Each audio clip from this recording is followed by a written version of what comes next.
So in the previous chapter, it was revealed that Kaiju number 9 now has the memories of Chiefy Sao after assimilating with him, meaning that he now knows the intricacies and vulnerabilities of the defense force. So their plan of attack going forward is to use variables that he wouldn't be aware of, such as training up the younger recruits to become strong enough in, like, I don't know, a couple months or whatever, to be able to combat against Kaiju number 9 and his forces. And with that, we found out that Reno was being selected as the user of Kaiju number 6's weapon, because it turns out that his cells are like the only cells of the whole force or something that are compatible with it. And that brings us to the beginning of this chapter, where we're seeing a flashback of Hikari, Kikaru's mom, in her encounter against Kaiju number 6, because we found out that she unfortunately lost her life in this fight. But we, the audience, also finally get to see it, and this is what it looks like. It's around the same size as like Kaiju number 2, I guess, and to be honest,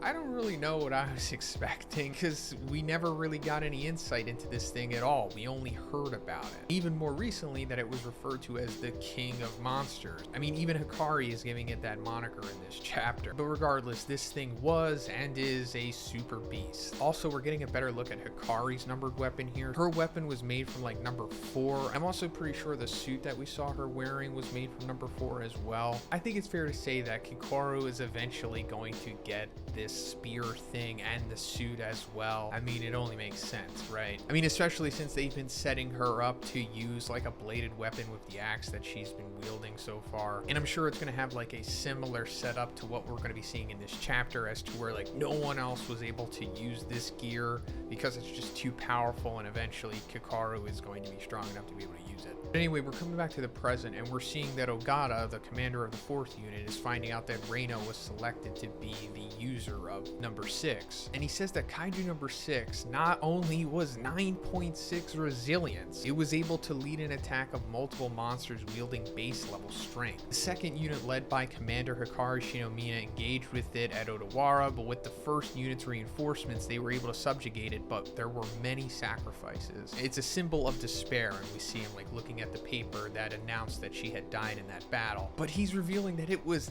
9.6, which is like almost as strong as it gets in the series so far. The highest number that we've seen on the page is like Kaiju number 8, which was like 9.8. But I think it's fair to say that Kaiju number 9 is very likely above 9.8, even though it has been revealed what his resilience level is yet. I mean, he was fighting off Kafka and Narumi at the same time, so either he's like a 9.9 or a straight up 10, but that's a story for another time. But going further, we see Reno in the testing facility, and he's wearing at least a piece of what number 6 is, and it appears that it is a suit. We speculated about this in the previous chapter, like what it could be, and you know, one of the possibilities was that it's just a straight up suit, and I guess that's the case here. Now, that doesn't mean that it's exclusively a suit, because like we discussed with Hikari's numbered weapon, it was like a suit and weapon combo. At least it's implied that it was such. Before he begins testing it, we see him talking to Ogata beforehand. Ogata says the number weapons are so powerful that handling one correctly can enable a person to take down a mega monster. I think this is Manga Plus's translation for Daikaiju. On the other hand, the immense burden and increased dispatch to the front lines has led half the users to lose their lives before they are discharged. Amongst those, weapon number 6 is known as the strongest and most dangerous. Then he goes on to say, I think you should turn this down. So yeah, we found this out in the previous chapter, that number 6 was regarded as the strongest weapon that they have currently, which is insane because we've seen the other number weapons and they were ridiculous, such as like Isao's number 2 gauntlets. Those were like incredible, especially in his final moments against number 9. So number 6 being even stronger than that is crazy. But then we come back to Reno wearing just like the hand and forearm portions of number 6's suit, and he's thinking back to Kafka, and he says, I heard that Habino was accepted into the defense force as monster number 8. What's going to happen to his dream? So yeah,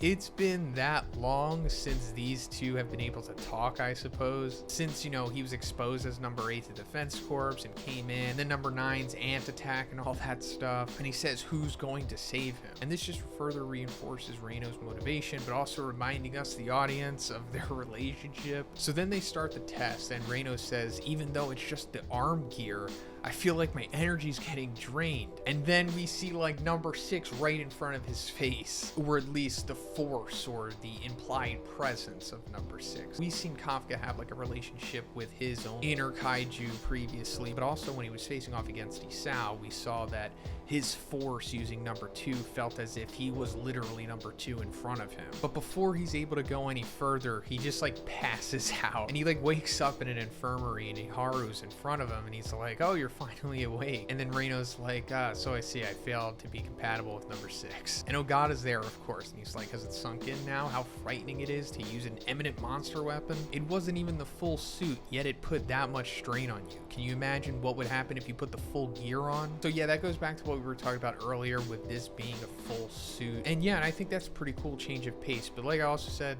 not really sure what else goes into this. I wouldn't be surprised if there is another element to it, like what we talked about with Hikari's implied suit and spear combo. But if it is just a suit, I think that would be pretty cool as well. But going further, Ogata and Iharu basically tell him to like, hey, just don't do this. You're probably gonna die. And Reino, of course, is like, nah, I'm gonna do it. Then Ogata's like, he doesn't seem like the type to just hear me out. You get a 1-month evaluation period. After that, I'll have you go out to subjugate. I'll determine if you're fit to wear number 6 on the battlefield. And that's where the chapter ends. So the 1-month evaluation period, I think we might see that in the next couple chapters.